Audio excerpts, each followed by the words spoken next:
We all did. All right, we know Nick did. But I can't even pounce on Nick because we all did. We. Wilds had Kawhi Leonard taking his talents to South Beach already. All right? Brandon had absolutely no bass in his voice when he talked about the Clippers last week. No bass whatsoever. It was all treble. All right, so I am not the only one. We all wrote off the Clippers. I must admit, I'd love to claim them again, Jenna, but I can't tell a lie. They showed a degree of mental toughness that after what happened in the bubble last year and after the first 2 games of this series, I just didn't think they had, and I said it. So I got to give them credit. With their backs absolutely against the wall, these guys showed up. And look, the series is not over. I think Luka's got a lot left. Rick Carlisle's a great coach. He will adjust to the adjustments that the Clippers made.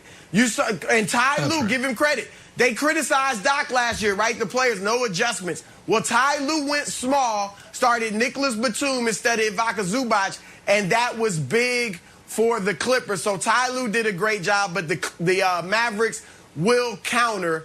But that said, the one thing I'll criticize Nick on is Nick shot down the Clippers roster. All right, when everything looked bad, Nick went all in and said they had not a good roster. And we all know their roster is legitimate. They've got everything. They've got size. They can shoot the 3. They can shoot free throws. They've got championship pedigree on the players and on the coach. They've got experience. The one question about them was between the ears. That's the question. And maybe this will be a watershed moment. If they come back and win this series down 0-2 going on the road, this could be a watershed moment for them, because we all know if the Lakers don't survive Phoenix and the Clippers do survive Dallas, then I think the Clippers are the best team left in the West. So the one question is the clutch, and we'll see. They didn't get tested in the clutch really in these last 2 games. We know they're a bad clutch team. That's the one question remaining in these next 3 games. I'm surprised if the Lakers get bounced, you wouldn't be saying the Nuggets, because they have your beloved all-time great MVP, Nikola Jokic, but we can talk about them another time. They've got their hands full right now with Portland.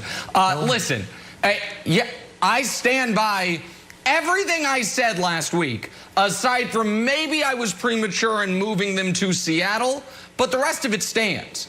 If your big adjustment, and it was a good adjustment, by the way, is starting Reggie Jackson and Nick Batum in a playoff game, then your roster isn't great.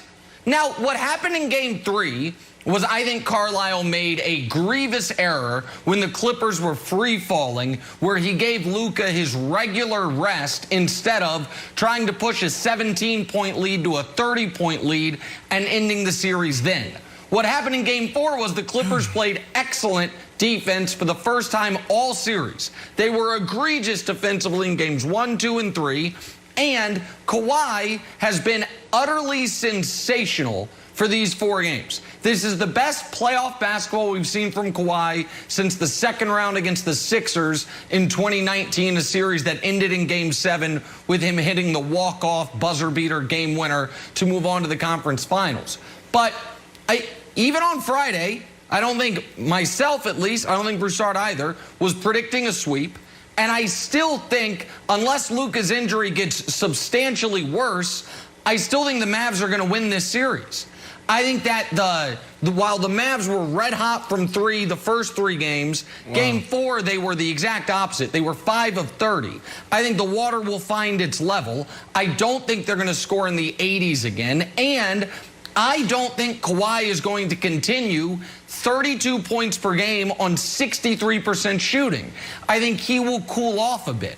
So no, all my criticisms of the Clippers stand, and the fact that we are getting ready to play in the parade with them again because they evened a series where they were the massive favorites going in shows once again our level of accomplishment for the Clippers, and what we say about them is totally skewed.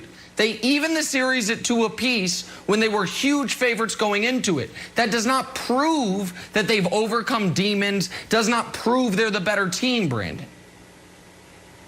It's obvious that you guys don't listen to me, because every time we have these discussions, it starts with Jenna, then it trickles down to Chris, it trickles to the Wows and you. It's like, oh, we all know. I never wavered. I never moved off my point. That's right. Now, going back to the first game, they lost to the Mavs, okay? And then the Lakers, they lost to the Suns. We had a question. We had a whole segment around who do you trust more to come back from an 0-2 hole? I chose the Clippers. They end up losing game 2. They're down. Then we had another debate, another discussion. That's where you guys went out. Nick talked about the Clippers need to go on and move the franchise to Seattle. I believe, Chris, you went out there and you said, oh, it's over. It's done. They're done. I said, look, it's going to be extremely hard, but it's not over. That's exactly what I said. And Wilds, you just went over and you just said it's over. It was very simple, very calm. You said it was over. Now, for me, what I said was it comes down to the others. History. There was no way the Mavs and the supporting cast was going to stay red hot like that. If you go back to game 1, you go back to game 2, they had 4 or 5 people just red hot. We're talking about Hardaway, Porzingis. We're talking about Finney-Smith. Those boys was red hot. Of course, their defense was going to sloppy, but this is a team, okay, Wilds, that was top 10 in offense and top 10 in defense all year. Now, all of a sudden, you see them finally cool off. Games 3, Game 4, and then you see the others, the supporting cast in L.A. actually step up and do their job. And that was the story all year. If you've been tracking this team, you would have saw that when the bench played well, the other guys outside of Paul George and Kawhi Leonard played well, they win. That is the story. And this whole thing about their mindset, you said this watershed moment, Chris. Well, the watershed moment happened at the beginning of the year because the 2 things that we wanted to see was Kawhi Leonard become a leader. We saw him call out his teammates. Oh, this isn't good enough. We need to do better. We also saw him play back-to-back Wilds. So look, I'm not going to change my position. The Clippers will win this series. Yeah, I'll change my position. For me and the Clippers, that's like Clippers in cryptocurrency. When it's going up, I'm like, yeah, this makes a lot of sense. And when it's down, I'm like, yeah, it makes no sense. It doesn't even exist. What are you talking about? So right now, I'm up here. I'm like, sure. Broussard, buddy. You're a fledgling media mogul, I'm going to call you. You do some speaking. You got a great radio show. You're on several FS1 shows. And I think that you should take some lessons from other big media successes. This weekend, or this past week, the Friends reunion. Like, wow, Friends is back. It was a media sensation. You know what people want back? They want Broussard and the Clippers back together. You're right there, buddy. You're right there. You're like, it's a watershed moment. They could go pretty far. And I'll add some fuel to the fire. Remember, 94 Rockets dropped 2 at home, 1-2 on the road. Ended up beating the Suns. Ended up winning the whole thing. Broussard, for your career, I think it would be good. That's what the fans want. They want Broussard and the Clippers back. Will you give the fans what they want?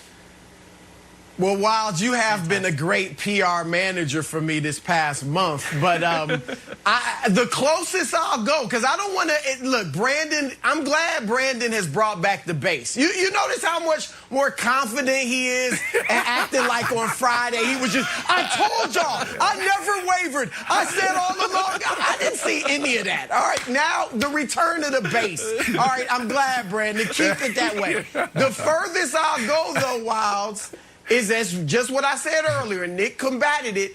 If the Lakers lose to Phoenix and if the Clippers win this series, the Clippers are still they're the best team remaining in the West. And I would think they would win, because I've said all along, they're the only team in the West that I think has a chance to be the healthy Lakers team.